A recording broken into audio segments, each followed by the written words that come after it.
Hello and welcome. Our top story today is from South Africa. The country is trying to balance trade ties with two giants, the US and China. Beijing is Pretoria's biggest trade partner, and Washington is the second largest. But Trump's return to the White House has strained US-South Africa relations, which is why the Ramaphosa government has been boosting ties with China.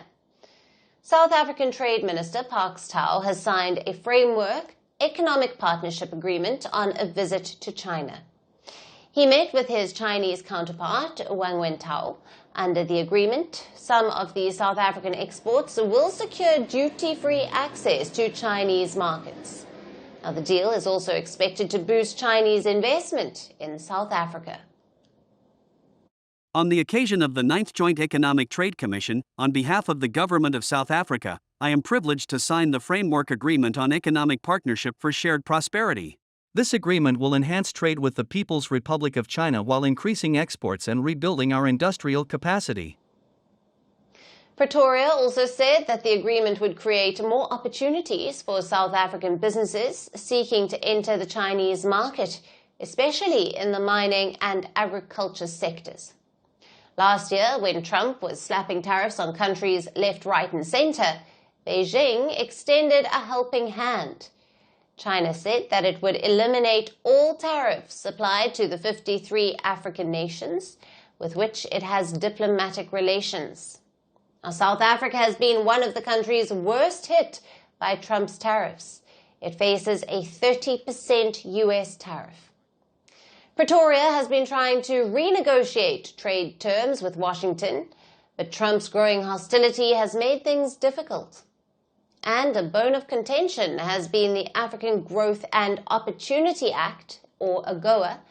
Now, it is a preferential trade program that grants duty-free, quota-free access to the US market for thousands of products from 32 eligible African countries. The pact had expired in September last year, and there were fears that Trump might even exclude Pretoria from the pact. But after much chaos and uncertainty, Trump has finally extended the act until the end of this year. However, it is still not clear what it would mean for South Africa, given Trump's tariffs and frayed ties between the two countries. We're not all that clear at this stage as to whether the benefits that accrue from AGOA neutralize the tariffs that were imposed by President Trump on Liberation Day in April. In other words, in South Africa's case, for example, he imposed a 30% tariff on all imports relating that were not excluded. The country has exclusion of key minerals that it doesn't have to pay tariffs on, but other goods. We are not sure now whether that 30% will disappear, or whether it was the case previously that we would have had additional import tariffs on those goods. Trump has attacked South Africa over its domestic and foreign policies. He has accused Pretoria of discriminating against the white people, slammed its black empowerment rules, and even went on to make false white genocide claims. South Africa's genocide case against Israel over the Gaza war has also irked Trump. Israel is a close ally of the US. Now, recently, the US has also condemned South Africa's expulsion of a top Israeli diplomat. Washington accuses Pretoria of prioritizing grievance politics. Now, putting it all together, South Africa is not choosing between the US or China. It is choosing survival in a new era of geopolitical competition. Its economy relies on both markets, but tensions with Washington and warmer ties with Beijing are reshaping its trade path. How Pretoria manages this delicate balance will define its economic future for years to come. Now, for more on this, we have with us Patrick Bond, who is a political economist and a distinguished professor at the University of Johannesburg, joining us live from Johannesburg, South Africa. Hello to you, Patrick. Great to speak with you again. Yeah, thanks for inviting me, Alison. Good to be here. Let's jump right in. With South Africa signing a framework deal with China while still relying on a short AGOA extension from the US, is Pretoria successfully balancing its two biggest trading partners, or is it being forced into a strategic pivot toward Beijing? It really depends upon what gets exported, doesn't it? Because the US will make the claim that it is more developmental because it's importing South African automobiles and steel and iron. So it has a higher manufacturing input. That is the smelting that goes into steel, takes our iron ore and our coal, and produces steel and aluminium as well. But the Chinese have begun to penetrate this market of steel because they no longer export as much steel to the US because of Trump's tariffs. So the displacement means that last year we lost a large share of steel output because of the cheap imports. The same is true this year for automobiles, and it's led the main union to complain that there need to be higher tariffs against China. And those tariffs were put down by Minister Parks Tao, who is now cutting the new deal.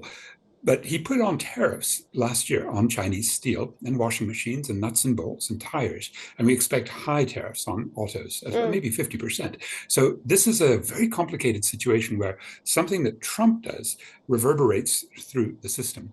So will China take more imports of South African platinum and gold, the raw materials that they're known for, because of this? Probably. Also probably more agricultural exports, but how much remains to be seen. Right, and just how significant is the proposed early harvest agreement with China in practical terms? Which sectors then stand to benefit most? And could this realistically offset the impact of the 30% US tariff on South African exports? Yes, well, that 30% tariff may be in flux because it certainly hit hard on several of the exports, maybe most importantly, the grapes and wine products from South Africa's vineyards, ironically, where Afrikaner farmers are facing genocide. So in fact, Trump is the main problem on that 30% tariff imposed in August. But if AGOA really does bring it back to 0%, especially on automobiles, on steel and aluminium, which I doubt will happen because of the power of those lobbies. So it'll be all other goods. Then what China really brings, especially to citrus exports from northern South Africa and the rooibos, the indigenous South African tea that comes from the Cape, that's probably much higher exports. And there may be more, because in addition to Parks Tao, the other key figure in this deal is named John Steenhuisen, and he's the white Minister of Agriculture, promoting the interests of the big white exporters. And he's done a good job, but he comes from the centrist party, the Democratic Alliance, that's been hostile to China. It's quite ironic. He's now stepping back from leadership after a bruising internal battle. So things in this country are quite in flux in terms of leaders and which way they're moving, but at least China is offering this import-free early harvest, and they've done it with many other countries, and it is an important addition to the export revenue for South Africa still to come. And given these strained diplomatic relations with Washington and South Africa's tenuous position under AGOA, take us through just how sustainable is this trade lifeline, and what are the risks if a longer-term deal with the US fails to materialize after December?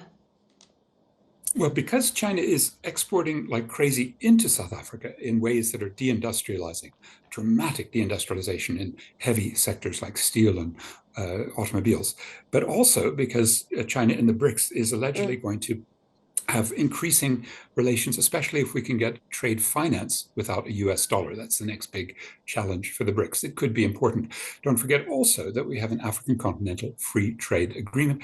That free trade area is going to be boosted by South Africa joining the Afrexim Bank. That's a new 1993 bank based in Cairo that should make trade facilitation on the continent easy. But of course, the big question for China is, will they use South Africa as a platform just to export in to the rest of the continent, and local producers don't get much benefit. And so we're all up in the air on trade, just the way the whole world is.